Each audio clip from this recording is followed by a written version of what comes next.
After challenging former Prime Minister Malcolm Turnbull for the leadership and losing to an unexpected opponent in Scott Morrison, sentient potato and right faction darling Peter Dutton has been returned to his Home Affairs portfolio, albeit without oversight of immigration. We sat down with Dutton insider and aficionado Sic O'Phant.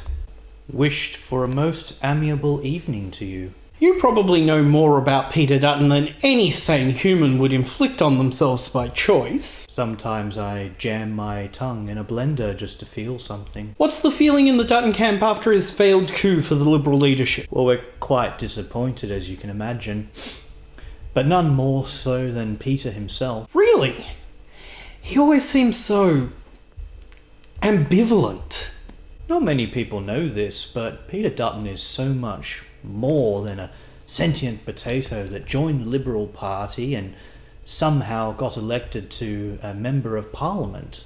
Really? Yes, he's actually quite a complex figure. Well, what interests does he have outside of jokes in poor taste and petty corruption? Well, he's quite fond of cricket. Really?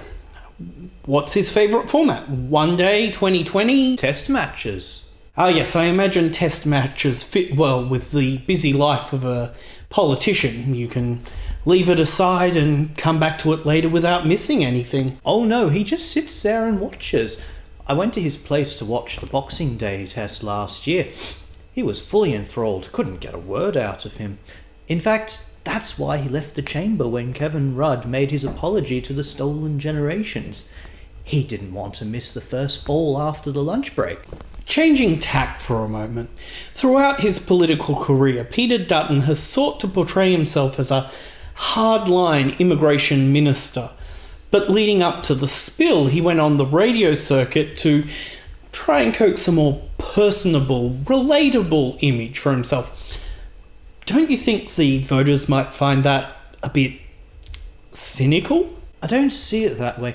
Peter has always had quite the philanthropic humanitarian bent. Sure, he's a bent human, but philanthropic? Well, yes, it takes a certain benevolence to personally intervene in the hapless plight of not one, not two, but 3 struggling immigrants looking at coming to Australia to better their lives.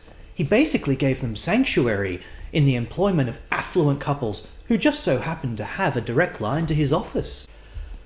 Ah, you're talking about the au pairs. What's up with them anyway? Nothing untoward, if that's what you're insinuating. You have to admit it's something of a bad look giving out discretionary visas to Europeans who've been previously cautioned about Australia's immigration laws while denying them to people with life-threatening medical conditions simply because he's placed them in immigration detention.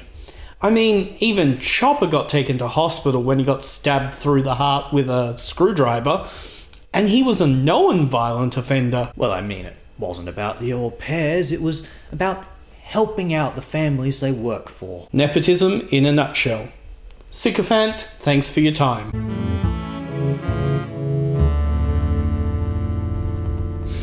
Off the record, what's really up with the au pairs? He really likes it when they call him P Daddy. Thanks for watching. If you like what we do here at The D-Reel, please like, share and subscribe. Tell your friends, local representatives and your au pairs.